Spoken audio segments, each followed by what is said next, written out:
All right, Coach Butler, what's the biggest thing you're preaching to the guys during rookie minicamp that you want to see from them over this tiny period of time? Well, we're throwing a lot at them, and what we're trying to see a couple things. One, how much they can take and how much they can digest mentally and produce it on the field, as well as trying to see how good we are at teaching stuff. And so it's a kind of a two-pronged thing for us that we want to see how well they learn and how well we can teach them. So being that you do have some new coaches on your defensive staff, is this a good run-through for them too? I think it is. I think it is for both of them. From what I've seen of both of them, they're going to help us, I think. They do a good job. They've, you know, this is not their first rodeo, either one of them. And I think the players like them. I think the players like them and learn from them. As a defensive coordinator, do you try to have eyes on everybody, or what's your main focus when you're looking at so many different guys that you might not be so familiar with? Well, I'm looking for guys who can help us this year that could, you know, maybe come along and be either a backup or even graduate to a starter for us, you know, or can help us down the line. Obviously, we weren't the best defense in the league last year, but we weren't the worst either. I mean, we were like 5th in the league in defense.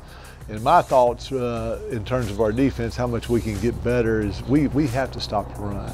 If you look at where we got eliminated in the Jacksonville game, we didn't do a very good job against the run. And we've got to be able to play the run better than we did in that last game in particular. And if you look at our stats over the years, over last year, the running game hurt us a little bit.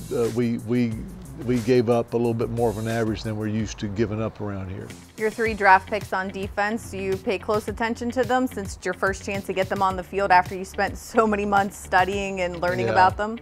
Yeah, we want to see if, you know, if they can, like I said, digest the stuff that we're trying to teach.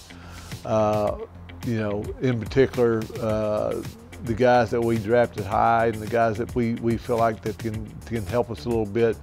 You know, and the hard thing about this whole thing is the education of the players before they get to here for the mini camp, and getting to those guys and telling them how it's going to be, because they're going to be running around all the time and they're going to be sprinting, and it's not going to be like they're working towards testing. You know, what happens to us in the draft process is those guys are more worried about their 40 time as opposed to what they're going to be doing on the football field. And so there's a little bit of a conflict there in that they're working out for their pro days and stuff like that in the off season, and all of a sudden the draft happens, and now we're coming back, we get mini camp, we're getting back to real football. And so when they do this and go through all these plays and defenses and run as hard as they can and move as quick as they do, then it puts a strain on their muscles, in particular their growing muscles in their hams. And if they pull a muscle, then obviously they're not going to be on the field. If they can't be on the field, to me, I think it makes it a little bit harder for them to learn our defense. Coach Tomlin stressed the communication, seeing what guys learn in the classroom, how they're communicating amongst each other. Is that something you're also preaching, especially on defense? Always. I mean, I've always said defensively, you got to have 2 big mouths, and one of them's on the front, you know, with their linebackers. And Ryan Shazier had that big mouth for us last year. But those guys did were they were very vocal, and the guys around them could hear them. You know, you can be vocal, but people can't hear you. You got to bellow stuff out, and we think Terrell's going to be able to do that for us. You know, we think he's going to be able to help us with the communication and stuff like that.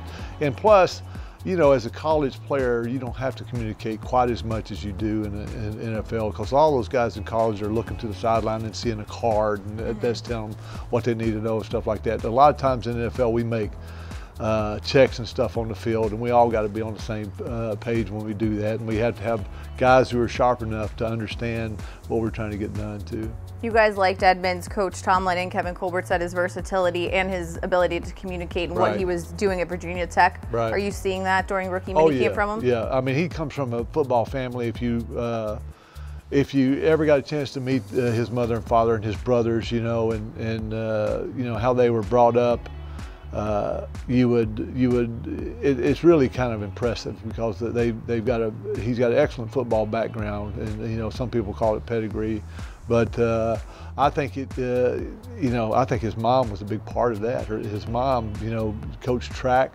down there in high school and stuff like that too, and she kind of grilled us a little bit when we came down there to visit because she wanted in, and I don't blame her. If they were my kids, I'd want to know too. So she asked quite a bit of intelligent questions about what her sons, because they had both of them were drafted in the first round, but two of them were drafted in the first round, and what her sons were, what we expect from their sons, and what's going to be required of them. So they did a good job of that, and we think his pedigree will help us in this season, and it'll be a little bit easier transition than for most. All right, Coach, thanks for your time. Sure.